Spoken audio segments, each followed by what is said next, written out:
সিলেট আন্তর্জাতিক ক্রিকেট স্টেডিয়ামে ইতিহাস গড়েছে বাংলাদেশ। পাকিস্তানকে ৭৮ রানে হারিয়ে ২ ম্যাচের টেস্ট সিরিজ ২-০ ব্যবধানে জিতে নিয়েছে টাইগাররা। শুধু তাই নয়, টানা ৪ টেস্টে পাকিস্তানকে হারানোর নতুন ইতিহাসও তৈরি করেছে বাংলাদেশ। ৪৩৭ রানের বিশাল লক্ষ্য নিয়ে ব্যাট করতে নামে পাকিস্তান। চতুর্থ দিন শেষে তাঁদের সংগ্রহ ছিল ৭ উইকেটে ৩১৬ রান। জয়ের জন্য প্রয়োজন ছিল আরও ১২১ রান, হাতে ছিল মাত্র ৩ উইকেট। পঞ্চম দিনের শুরুতেই একটু চিন্তায় পড়ে গিয়েছিলাম, কারণ খেলা শুরু হতে দেরি হয়েছে ১৫ মিনিট। এরপর মাঠে নেমে রিজওয়ান ও সাজিদ খান দ্রুত রান তুলতে থাকেন। প্রথম ৪ ওভারেই আসে ২৫ রান। এত স্বাচ্ছন্দ্যে ব্যাট করতে দেখে এক পর্যায়ে মনে হচ্ছিল ম্যাচটা পাকিস্তানের দিকেই হয়তো চলে যাচ্ছে, কিন্তু ঠিক তখনই ম্যাচ ঘুরিয়ে দেন তাইজুল ইসলাম। তার দুর্দান্ত বলে ক্যাচ দিয়ে ফেরেন সাজিদ খান।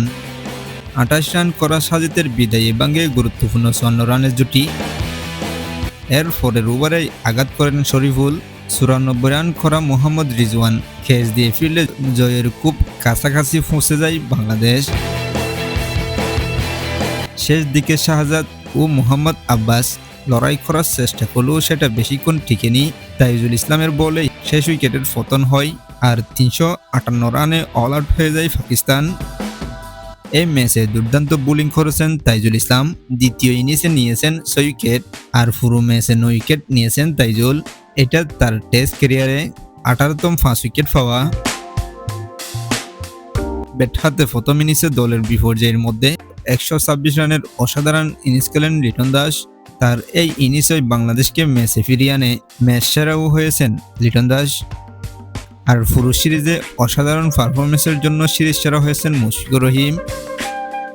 এই জয়ের ফলে বিশ্ব টেস্ট চ্যাম্পিয়নশিপের পয়েন্ট তালিকাতেও উন্নতি হয়েছে বাংলাদেশের। ৫৮.৩৩% পয়েন্ট নিয়ে ভারতকে পেছনে ফেলে পঞ্চম স্থানে উঠে এসেছে টাইগাররা।